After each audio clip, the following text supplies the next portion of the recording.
Boa tarde a todas.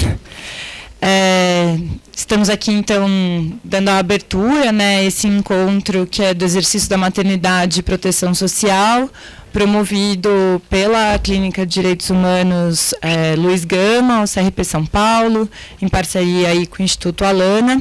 A gente vai fazer uma saudação inicial para abrir os trabalhos, e aí vou passar, então, a fala para as colegas, e aí depois encerro. Pode ser? Pode ser com você, Thaís, para começar? Posso falar? Porque aí fica uma fala de organização e depois os nossos... Enfim, eu sou a Juliana, eu sou junto com a Janaína, a Kelsen, a Laura, a Nara e as meninas todas que estão da Clínica de Direitos Humanos. Eu quero agradecer, junto com a Beatriz, a presença de todas aqui. De manhã eu vejo rostinhos repetidos, eu acho que foi um espaço de troca muito especial, muito frutífero, eu aprendi muito. E o gol da clínica, e em parceria com o CRP, hoje, é conseguir trocar tanto, e eu tenho certeza que vai ser um evento todo muito especial.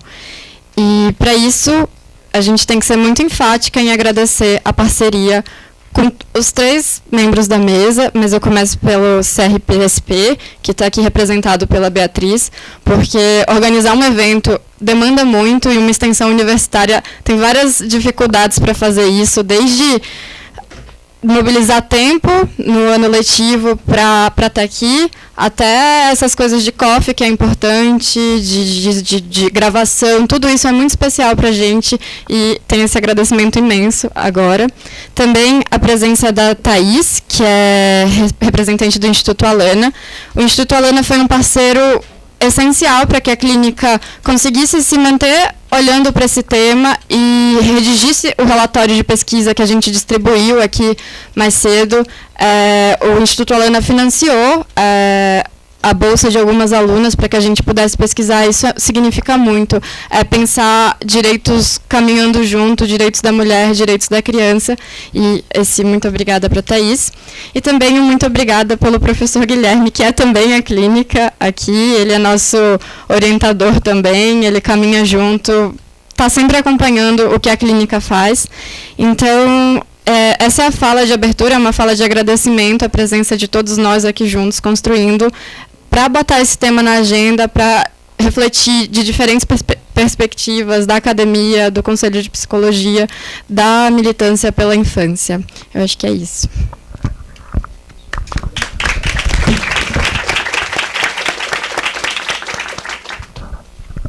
Bom, boa tarde a todas e todos.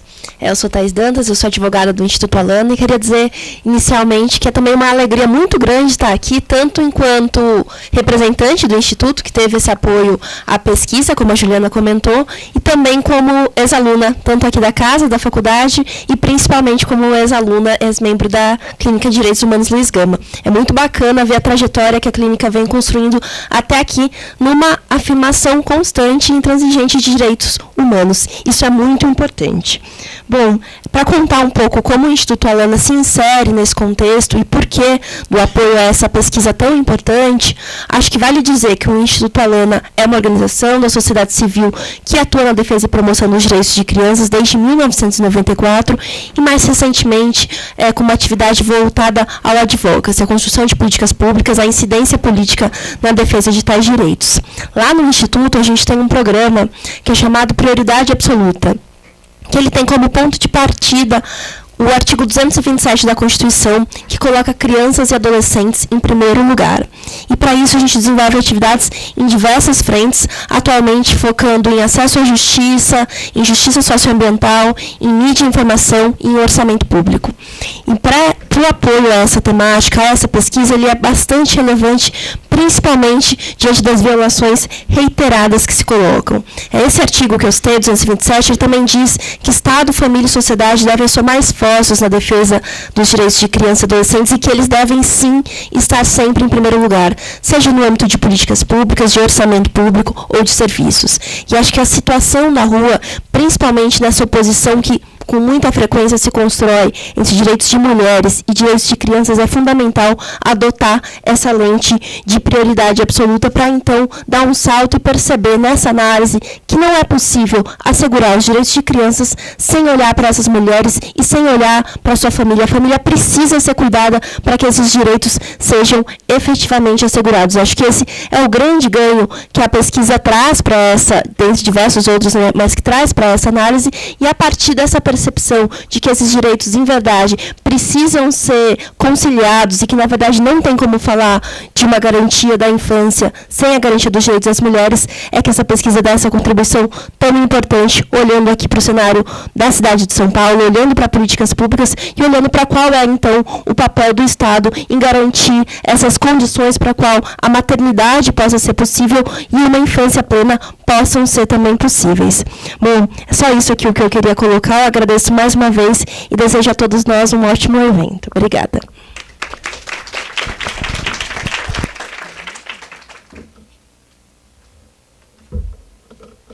Eu não vou tomar o tempo da reunião, só queria cumprimentar todos vocês e corrigir a Juliana. Nós não caminhamos juntos, a Clínica Luiz Gama de Direitos Humanos está na minha frente, né? O que eu acho muito bom, porque é tarefa da extensão levar o conhecimento jurídico que se aprende aqui na faculdade para a sociedade como um todo, né? Então, queria agradecer, pedir uma salva de palmas para todo o CRP, todas as psicólogas, assistentes sociais, defensores públicos, defensoras públicas e os alunos que estão aqui. E queria dizer que nessa nova perspectiva de ensino que a clínica encarna, né, Luiz Gama não pôde ser diplomado aqui nessa faculdade, né, porque a Faculdade de Direito, como vocês vão perceber, é também um lugar hiperconservador, mas tem os seus paradoxos, produz, por exemplo, Luiz Gama. Ele com certeza está muito feliz de ver essa reunião aqui acontecendo, né? Então isso aqui é um polo de resistência. Vocês não estão na Faculdade de Direito, vocês estão, na verdade, no território livre da Faculdade de Direito do 11 de agosto, que agora, no dia 13 de dezembro, vai ter um ato pela democracia, porque se hoje é o dia da comemoração de 70 anos da Declaração Universal dos Direitos Humanos, dia 3 de dezembro é um protesto pela democracia, porque é 50 anos da edição do Ato Institucional número 5.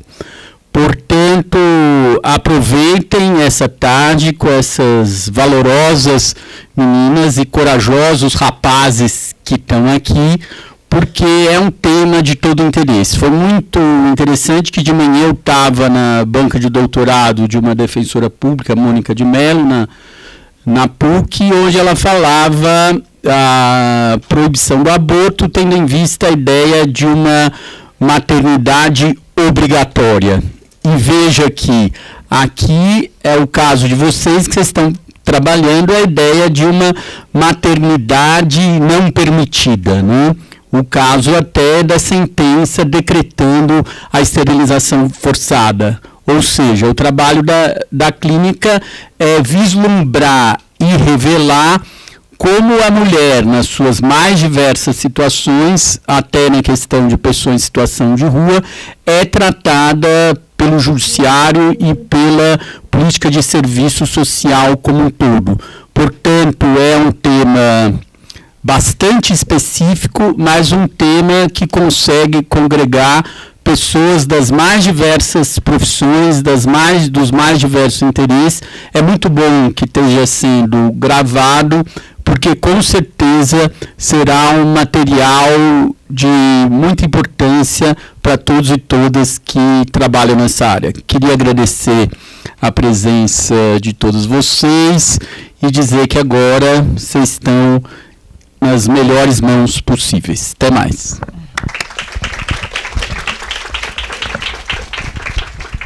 Bom, acho que eu serei breve também, né? Enquanto representando aqui o Conselho, temos outras pessoas do Conselho Regional de Psicologia, e aí já dizendo que muitas vezes nós somos muitas pessoas encarnadas num corpo só, né?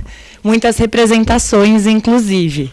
E aí, então, até dizendo isso para pensar que temos muitas de nós que somos psicólogas e que somos trabalhadoras dos diversos campos das políticas e que em determinados momentos representamos o Conselho Regional de Psicologia no acúmulo e na representação da sua forma de organização.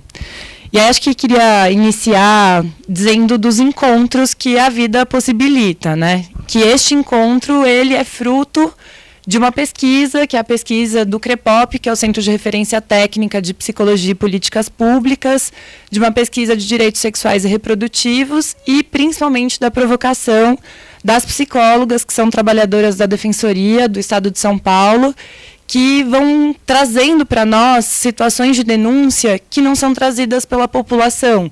Muito difícil uma mulher que está sofrendo um tipo de violência, do sequestro do seu bebê, ela vir ao Conselho Regional de Psicologia e dizer do exercício irregular da profissão, das falhas éticas que estão postas na maneira como as psicólogas e demais trabalhadoras conduzem os seus relatórios, os seus documentos, os seus pareceres sobre as formas das quais as pessoas vivem ou não o processo de maternidade. Então, acho que queria agradecer aos encontros, né, e principalmente reafirmar essa parceria, né, com a Clínica de Direitos Humanos, com a sociedade de maneira geral, de como o Conselho Regional de Psicologia tem esse horizonte que é um horizonte inegociável da defesa intransigente dos direitos humanos e dos direitos sociais. E aí acho que especialmente quando a gente fala da questão da Clínica de Direitos Humanos Luiz Gama, a gente vai falando também de uma possibilidade de construir junto. A gente sabe que os programas de extensão das universidades estão cada vez mais escassos, então poder construir com um programa de extensão de uma universidade que aglutina, inclusive, estudantes de outros espaços, de outros cursos, que é um pouco do que a clínica vem construindo, entendo que não é um horizonte só para o Conselho, mas para todas as pessoas, para toda a sociedade, entender que é possível produzir conhecimento, produzir intervenção de outras formas menos disciplinares. Né? E aí queria trazer uma reflexão inicial, né, de como nós, enquanto Conselho, temos assumido essa posição da discussão sobre as maternidades. E acho que lembrar que é uma discussão das maternidades nessa sociedade, nesse tempo, e de que é uma sociedade patriarcal e que cotidianamente expressa aí todas as formas de violência contra as mulheres, inclusive na compulsoriedade da maternidade, de que muitas vezes a gente acaba entendendo maternidade como sinônimo do exercício da mulher nesta função. E que talvez essa seja a nossa primeira função, que é desconstruir essa ideia de que são as mulheres que são as mães e o que significa ser mãe nesse cotidiano e nessa situação. E aí, acho que rapidamente, né, propondo aí no diálogo, no encontro com a clínica, a discussão dos sentidos das vulnerabilidades, das desigualdades e da proteção social. Sei que no campo jurídico do direito vocês utilizam a categoria das vulnerabilidades como uma categoria para discutir as hipossuficiências de maneira geral, mas que, para além disso, as vulnerabilidades, enquanto uma categoria filosófica, quanto uma discussão no campo semântico, inclusive, ela está atravessada por um debate que é um debate que invisibiliza desigualdades que são estruturais. Vulnerabilidades, na maior parte das vezes, culpabiliza o sujeito, o indivíduo, e impossibilita que a gente compreenda quais são as múltiplas determinações que produzem as situações de violência. Então, queria propor que a gente conseguisse pensar em modelos de proteção social. Acho que, diante da atual conjuntura de uma ameaça aos direitos sociais, de uma ameaça à democracia, mesmo com uma pauta progressista, democrática, popular, a gente tinha dificuldades para conseguir implantar políticas públicas que compreendessem a proteção social integral de todas as pessoas, considerando as desigualdades das quais elas estão vivendo, então numa perspectiva de equidade, o que faremos agora? E aí acho que dizer que, do ponto de vista da psicologia, a gente tem trazido a discussão que essa chamada vulnerabilidade ou as lacunas do processo de proteção social produz sofrimento. Existe uma dimensão subjetiva das formas de vivenciar cada uma dessas experiências. E aí acho que a equipe, né, do CREPOP, então Edinho, Jéssica, falaram assim, você tem que ir lá, tem que falar das questões relacionadas à moradia, né? Que falar sobre maternidades é falar sobre direitos sociais, é falar sobre moradia, é falar sobre cultura, é falar sobre saúde, sobre assistência social, sobre educação, sobre trabalho, sobre a lógica do amparo maternal e infantil. Então, efetivamente, de como a gente transversaliza no bojo da discussão dos direitos sociais. E aí acho que encerro aí para a gente abrir a discussão de que nós, enquanto Conselho Regional de Psicologia de São Paulo, a gente tem afirmado que nossa luta cria, então nossa campanha, pensar que enfrentar as desigualdades e defender a democracia é um dever ético para a psicologia, e lembrar que nossa luta cria cotidianamente cidadania, cria direitos humanos, cria dignidade, e que assim vamos construindo juntas, né, possibilidades de desestigmatização de situações que estão altamente cristalizadas na nossa sociedade e de provocação, especialmente, ao Executivo, que é nossa finalidade com o dia de hoje, que é subsidiar discussões teóricas, conceituais e de defesa da vida das pessoas, de todas as vidas que nos interessam, e também de provocar o Executivo no momento da audiência pública, de como conseguimos efetivar o direito à maternidade de todas as pessoas, independente das condições das quais estejam vivenciando. Então, acho que é isso, do ponto de vista da organização. Vocês receberam a programação, a gente tem mais 2 mesas agora no período da tarde e depois a gente segue com a audiência pública. A gente vai ter um café aí mais reforçado no final para a gente poder estender direto para a audiência. E aí desejar a todas e todos aí um encontro bom, bastante reflexivo, cheio de deslocamentos, que a gente consiga sair daqui com muitas novas ideias. Obrigada.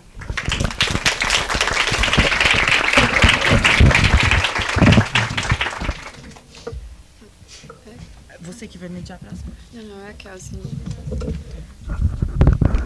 Gente, e dando sequência, eu convido a Kelsey Medeiros Pinho, que é uma das nossas coordenadoras, que vai mediar a primeira mesa do evento. O nome da mesa é Por que falar de maternidade e vulnerabilidade social? Eu acho que vai ter espaço para refletir sobre as várias questões que a Beatriz falou agora.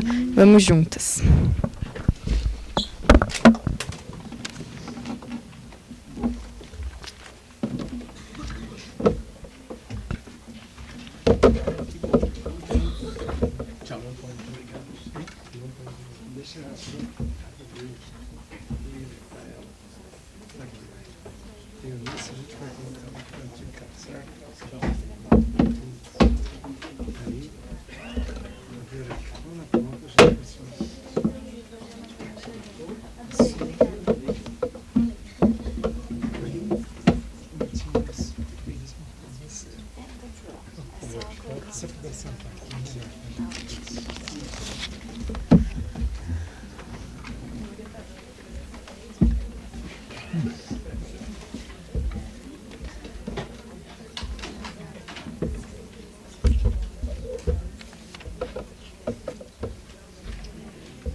Boa tarde, eu sou a Kelsey, eu sou coordenadora da Clínica de Direitos Humanos Luiz Gama, nesse esforço coletivo que é esse grupo, junto com a Janaína, a Laura, a Juliana e a Nara.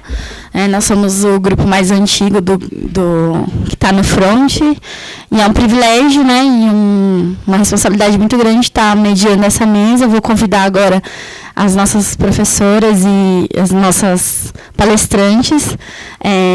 Gostaria de convidar a doutora Vera, por favor, para se juntar à mesa aqui com a gente.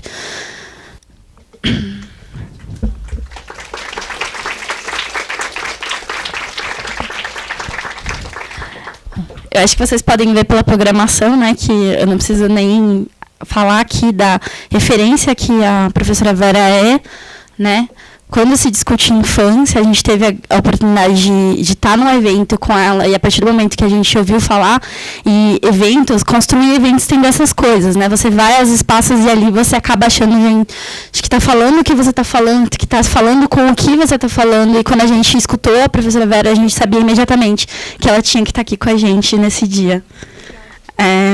Eu gostaria de convidar também a professora Silvia Brasiliano, que é a coordenadora do programa ProMude, de dependência para a mulher, do Hospital HC, que também a gente conseguiu ter acesso a Silvia num evento da Defensoria no GT, Maternidades, e a gente percebeu a partir daquele encontro também que a experiência dela com tratamento de dependência química para mulheres era uma coisa imprescindível para a gente estar falando desse tema que a gente está falando hoje. Vou chamar também a Júnia Roman Carvalho, defensora pública, com mais de 20 anos de experiência.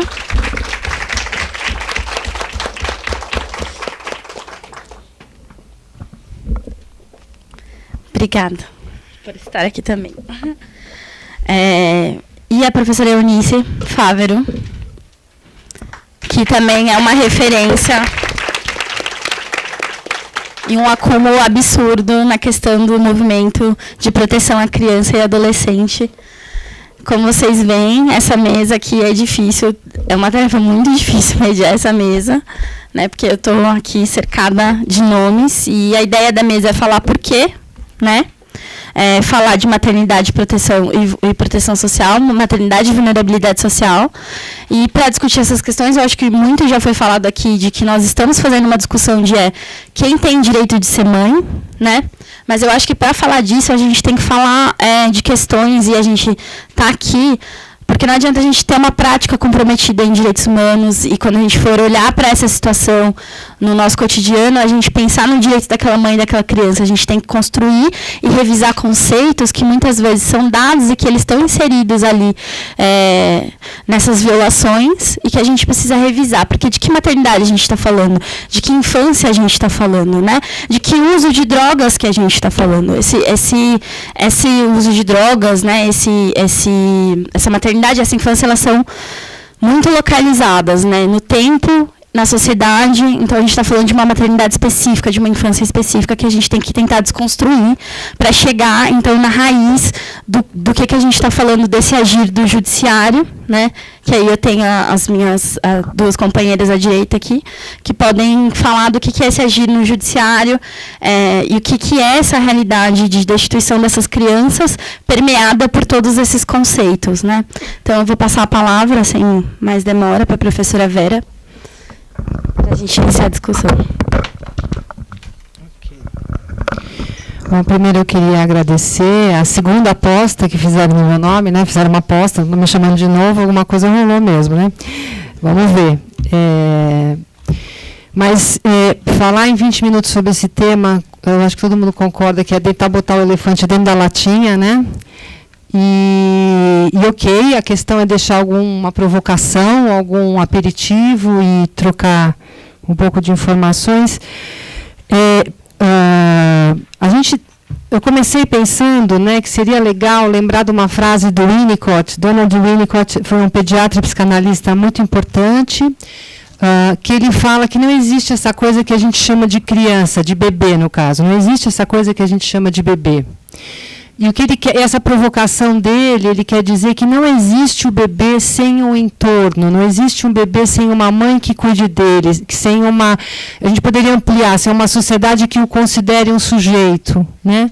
Então, eu acho que se a gente tiver isso sempre em mente, o que se fala de proteger a infância, fica para além de pensar que a gente vai poder cuidar de cada criança individualmente, mas os dispositivos sociais, culturais, de mentalidade, políticos, que a gente tem que criar enquanto grupo para cuidar dessa coisa que não existe sem a gente. Tá?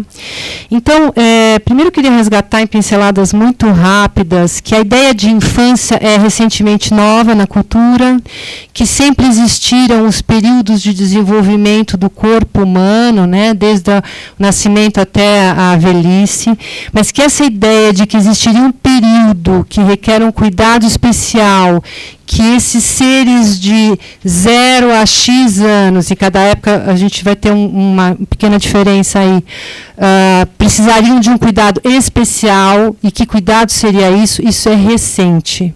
Tá? A gente tem aí em torno de 200 e poucos anos de mudança de mentalidade para valer, né, dessa ideia do que seria a infância. Então, eu brinco que a infância é um cercadinho recém-criado, no qual a gente põe um certo grupo de pessoas numa determinada fase do desenvolvimento, e esse grupo de pessoas vai ser... O que vai acontecer com esse grupo de pessoas? Eles vão ser privados de algumas experiências. A infância seria um momento onde você priva aquele sujeito de algumas experiências, você filtra as experiências dele para que a realidade do mundo, complexo como ele é, violento como ele é, não passe direto. Então, a gente pode imaginar as crianças da Idade Média, quando se queimava uma bruxa em praça pública, era programa da família. Vamos ver uma bruxa sendo queimada em praça pública.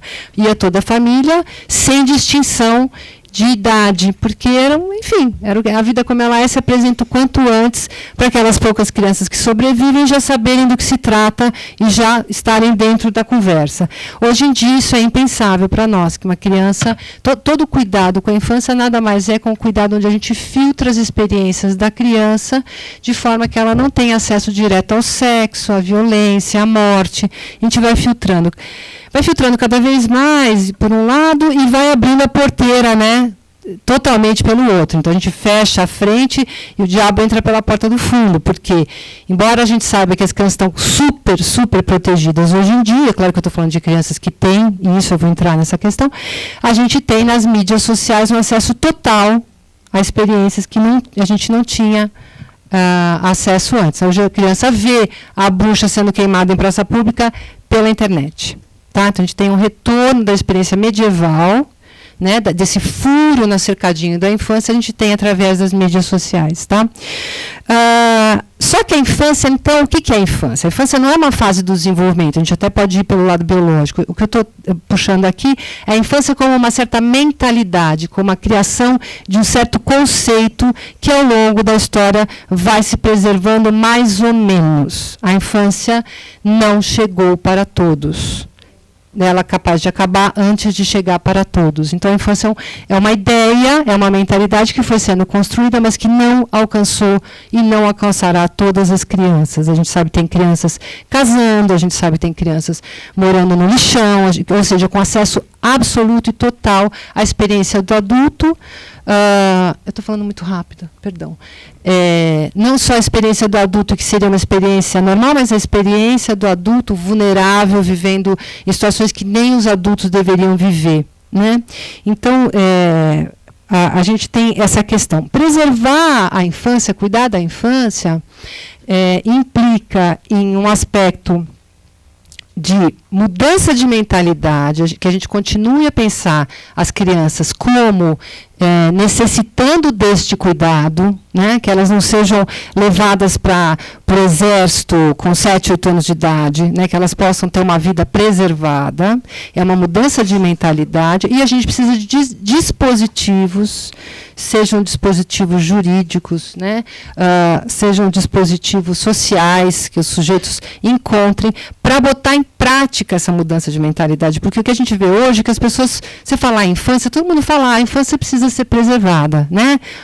Isso está na mentalidade das pessoas. É claro que as crianças precisam ter sua infância preservada, mas a gente também vai ouvir, vamos jogar o ECA na lata na privada. Ou seja, uma coisa não vai sem a outra, tá? Não tem como, uma mudança de mentalidade não pode ser no caráter privado, que eu acho da infância. Ela é uma coisa que tem que ser pensada como a cultura pensa a infância. Então, às vezes os dispositivos não vão de acordo com a mentalidade. Então, as crianças têm que ser preservadas de uma certa experiência de sexualidade, mas, bom, a criança mora na rua, a criança está exposta a todo tipo de violência, quer dizer, como é que a gente junta um dispositivo com a mentalidade? Como é que a gente pode ser coerente nesse lugar, né? Bom, a infância não está para todos, nunca estará. Então, como que a gente vai fazendo para tentar... a gente tem que lutar em todas as frentes, porque o que está em jogo é quando a colega fala, né, falou super bem aqui na frente, acho Beatriz, né, que ela fala, desculpa se eu esqueci o nome da representante do CRP, Beatriz, né? Quando ela fala, bom, então você vai elencando tantas coisas que precisa para a proteção da infância, a gente vai chegando à conclusão do quê? Que se trata da preservação e da proteção da sociedade como um todo. É o que a gente entende por ser humano que está em jogo quando a reprodução do tecido social está tão ameaçada como está na infância. Quer dizer, é o valor do humano que está em jogo. Porque a criança, ela representa a reprodução do tecido social, né? Como a sociedade se compromete com isso? Bom, a solução, grossíssimo modo, que se encontrou para dar conta da infância, ao longo da história, foi uma conta muito fácil. A ideia foi fácil, a instalação da ideia foi bem difícil. Bom, tinha que se cuidar das crianças. As crianças sobravam, as crianças criavam hordas do que a gente chama hoje de pivetes, as crianças adoeciam, as crianças morriam muito cedo. Isso é um longo capítulo, eu não vou entrar, mas a solução que se encontrou foi quem que vai cuidar das crianças, né? Bom, as mães vão cuidar das crianças. Cabe à mulher, cabe à mãe cuidar dos bebês, porque os bebês morriam como moscas, porque os bebês eram entregues pelas mães mercenárias, né? Mães mercenárias no sentido de mães que vendiam o trabalho e o leite para cuidar desses bebês. Então, essas crianças morriam, ficavam aleijadas, voltavam depois de um tempo do cuidado dessas mães mercenárias em condições terríveis. Muitas vezes os pais nem sabiam se aquelas crianças que tinham sido levadas. Então, o Estado fala, bom, o que a gente faz com essas crianças? Fica uma horda aí de inválidos, doentes, pivetes, né? Que a gente vai ter que dar conta para o Estado. Isso é muito oneroso. As mulheres vão cuidar dos bebês, porque é isso que as mulheres fazem. Só que levou 2 séculos para convencer as mulheres de que é isso que as mulheres fazem, né? Porque, na verdade, as mulheres tinham adquirido uma certa liberdade e, com a volta da maternidade como uma obrigação, as mulheres se sentem compelidas a manter a sua liberdade. Então, vamos convencer as mulheres de que elas são tudo para os bebês. Isso é absolutamente atual. A gente acha que mãe é tudo. A gente acha que um bom pai é quase uma mãe. E que um bom pai é um pai. Ou seja, um pai é uma porcaria, a mãe é a versão boa e o pai é um genérico bem decaído, né? E a gente tem muita dificuldade de... Por quê? Porque, claro, saiu do corpo da mulher, né? O bebê saiu do corpo da mulher, então, quer dizer, a nossa hipótese é biológica. A nossa hipótese é biológica. Então, a biologia justificaria algo da ordem do instinto, algo de uma natureza do amor materno.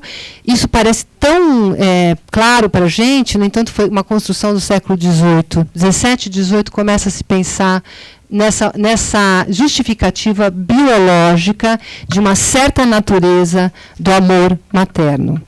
Mães e pais sempre amaram ou não amaram seus filhos. E isso é mérito deste convívio, isso é mérito deles e não da biologia. Se fosse o mérito da biologia, a coisa seria muito mais simples e muito mais garantida. Não é. A gente gosta de acreditar que o amor materno está garantido biologicamente. Tá? Não está. Não está, e eu me estenderia bastante aqui para explicar, mas é como a gente dizer, bom, a perpetuação da espécie está garantida biologicamente. Então, eu estou ali no período de ovulação, vou sair transando com todo mundo. Uma cadela faz isso, nós não fazemos. Né? A gente é super seletivo e a gente pode ter uma vida abstinente, por exemplo. A gente pode virar freira, a gente pode fazer outra coisa que não seja o sexo. A gente seleciona, a gente faz aborto. A coisa que a gente mais faz quando a gente faz sexo é evitar filhos. Diferentemente dos outros animais que só transam no período fértil. Tá? Então, isso funciona para o amor também. O amor existe muito apelo, né, no psiquismo para o amor entre pais e filhos, mas não existe garantia nenhuma. O amor passa pelo cuidado, o amor passa por um projeto inconsciente, o amor passa por um monte de questões que são singulares, individuais, intransferíveis e que o corpo não garante. Tá? Bom, então se o corpo não garante, foi sendo vendida essa ideia de instinto materno que garantiria as mulheres que não sentiam amor instantâneo pelos filhos ou não criavam esse amor nunca, elas achavam que elas tinham um problema, que elas eram mães desnaturadas, fora da natureza, porque se elas estivessem dentro da natureza, elas amariam seus filhos automaticamente. Ou mulheres más, moralmente desvirtuadas, porque uma boa mulher... Então, a gente vai criando toda uma ideologia da boa mulher é uma boa mãe, tem uma condenação moral. Acho que quem trabalha aí com as populações vulneráveis vai ouvindo assim, ecos, né? Ecos de um monte de baboseira que está no julgamento da... É claro que o amor pelos filhos, ele passa por um monte de questões narcísicas, do amor próprio, de valorização do sujeito, da existência do bebê não ser uma ameaça para a própria existência da mãe e do pai. Tem uma série de questões que vão facilitando a construção desse amor e que vão dificultando. Mas, se alguma coisa dá errada nesse caminho, geralmente a mulher é considerada moralmente condenável. Isso sempre vai cair na conta da mulher. A gente está pagando esses séculos de ideologia, nós estamos pagando uma caçapa, a bola sempre cai lá, porque a mesa está inclinada. Então, sempre ali, puf, deu alguma coisa errada. Quem que foi mesmo? A mãe, toim. Nossa, mas de novo essa bola aqui? Mãe, Sempre a gente vai cair nesse lugar, né? Então, o que acontece? As mulheres foram sendo, né, valorizadas nesse lugar de mãe, super valorizadas na igreja, pelos médicos. A boa mãe, ela é praticamente uma enfermeira do lar, ela cuida da alimentação do filho, ela cuida do desenvolvimento moral do filho, ela não deixa o cara ficar neurótico. A psicanálise também contribuiu para essa fantasia, né? O cara fica normal, ele não vai ser psicótico, né? Ele não vai ser muito neurótico, porque ela também garante a estrutura psíquica, ela garante a saúde mental, quer dizer, praticamente era um bombril com 1001 utilidades, né? E tudo que não der certo em qualquer um desses lugares, e agora a gente incrementa isso com a questão genética, né? A questão genética, a transmissão genética. O que você transmite para o seu filho geneticamente também está na tua conta, seja os olhos verdes, seja o cabelo liso, seja a altura, seja a gordura, X, né? Você transmite, isso também está na conta das mães. Olha, putz, né, não fiz direito, não sei como é que faria, mas enfim, é curioso pensar nisso. Bom, então a gente vai chegando num ponto, que ponto que a gente chega hoje? A gente chega num ponto onde as mulheres já não podem mais se dedicar integralmente aos filhos. Não que elas tivessem podido em algum momento da história, porque vamos combinar que as mulheres sempre trabalharam, desde que o mundo é mundo, e trabalharam muito. Só que existia uma aspiração em ser como as que não trabalhavam. Existia uma aspiração em ser como as nobres. A mulher trabalhava, como dizia o Maluf, porque o marido ganhava pouco. Lembra, Paulo Maluf? Ele ainda está aí entre nós, né? Mas enfim. Eu ia falar... Não. Então, assim, a ideia é, né, a professora primária ganha pouco. Não, ela não ganha pouco, ela é mal casada. Eu estou fazendo esticando um pouco para dizer, ela é mal casada, ela ganha pouco. Se ela fosse bem casada e o marido ganhasse bem, ela não tinha que trabalhar, que é uma coisa horrorosa, né? E podia ficar em casa cuidando dos filhos, que isso sim é magnífico. Então, só que essa é uma aspiração, mas as mulheres sempre trabalharam um pouco com vergonha de não ter dado muito, um pouco com vergonha do marido, um pouco com vergonha de si mesmas, né? De um tempo para cá, vamos pensar, né? Revolução sexual, anos 60, 70, começa um novo movimento de aspiração pelo trabalho, porque, claro que muitas mulheres, sempre, né? As mulheres, muitas aspiraram por uma carreira, por um trabalho, mas não era valorizado. Essa aspiração pôde aparecer como um valor. E hoje a gente vai chegar num ponto onde a gente não pode trabalhar, tem que trabalhar. A mulher que fala, eu fico em casa cuidando dos meus filhos, ela vai ser execrada assim como aquela que trabalhava e não ficava com os filhos. Então a gente vai tendo... As conquistas, elas também vêm com imperativos terríveis, a gente tem que tomar muito cuidado com isso, porque mulheres que quiserem ficar em casa trabalhando, sorte delas, se quiserem ficar em casa trabalhando em casa, mas se quiserem trabalhar fora, sorte delas, se elas puderem fazer aquilo que elas aspiram, é o ideal, não que elas façam aquilo que as pessoas supõem que elas devem aspirar. Então, com essa mudança, na medida em que as mulheres vão indo para a rua como uma aspiração e vão ganhando tanto quanto ou mais que os maridos, e o casamento já não se torna tão estável e que elas podem se separar e se sustentar, não tem que ficar aguentando situações terríveis, nem sempre, é claro, algumas sim, essa conta não fecha. Não que ela fechasse bem antes, mas fica mais evidente que esta conta não fecha e que a gente vai ter que ter o que agora? A gente vai ter que ter duas coisas, voltando ao que eu estava falando no começo. A gente vai ter que ter uma mudança de mentalidade que permita que os dispositivos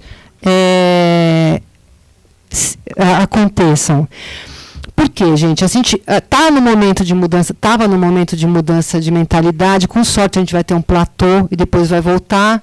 Na pior das hipóteses, a gente vai ter uma queda vertiginosa. Mas vamos dizer que a gente tenha um platô agora, né? A gente vinha numa mudança de mentalidade, por exemplo. A primeira vez que eu ouvi falar que as mulheres não queriam mais ouvir fio-fio na rua e fizeram o movimento do fio-fio, eu juro que eu pensei, uai, mas que exagero. Confesso, tá? Confesso aqui, desculpa aí, mas eu tive um primeiro momento de porque eu sou da época do fio-fio na rua e ok. E a gente se acostumou e naturalizou e quase que era um elogio, né? Quando a molecada começou a falar, não, fio-fio é muito feio, eu falei, opa, olha aí, né? E aí, para mim, hoje o fio-fio é um escândalo. Isso é uma mudança de mentalidade, que eu estou falando em primeira pessoa. Não estou falando lá, não sei quem, não sei onde, é aqui. Né? Primeira vez que eu vi um casal se beijando, se atracando na rua, as duas pessoas do mesmo sexo. Eu falei, opa, isso eu nunca tinha visto. Aí você tem que ter essa experiência. E depois você fala, não, mas qual é o problema? Não estão se batendo, estão se amando. A mudança de mentalidade é um processo onde você se depara com o seu preconceito, dá um passinho para trás e, opa, retifica, volta, novas ligações neuronais, né? E novas sinapses e vai seguindo. Então, a gente vai ter que fazer isso. A gente vinha fazendo isso, que é uma mudança de mentalidade sobre quem pode cuidar da criança. Que até então era a mãe, e isso ainda é muito forte. É a mãe, a melhor opção a mãe, o resto é um arremedo. Ficar na creche condena a criança a ter menos ligações neuronais. Ficar enfim, todos os abrigos, né? Crianças adotivas, crianças criadas pela avó, crianças criadas pelo pai só, crianças criadas por 2 homens, tudo isso pode ser ótimo, pode ser péssimo, mas não é a priori bom ou ruim. Depende de quem são esses sujeitos que criam essas crianças. Meu tempo está se esgotando, né? Eita. Ai, Jesus. 3 minutos e 4 páginas, vamos lá. Então... vou deixar o meu e-mail, né? Então, o que a gente precisa repensar isso? Eu vou falar isso de uma forma bem radical. Uma criança precisa ser cuidada necessariamente por outro sujeito humano, constituído como tal, adulto o suficiente, e nesta condição o amor não pode faltar. Existe um investimento amoroso, é necessário, a transmissão da linguagem, e isso não depende de gênero. Isto não depende de gênero, mas depende de uma certa qualidade de relação muito rara, muito difícil, muito importante, que o gênero não garante, que é da ordem do amor.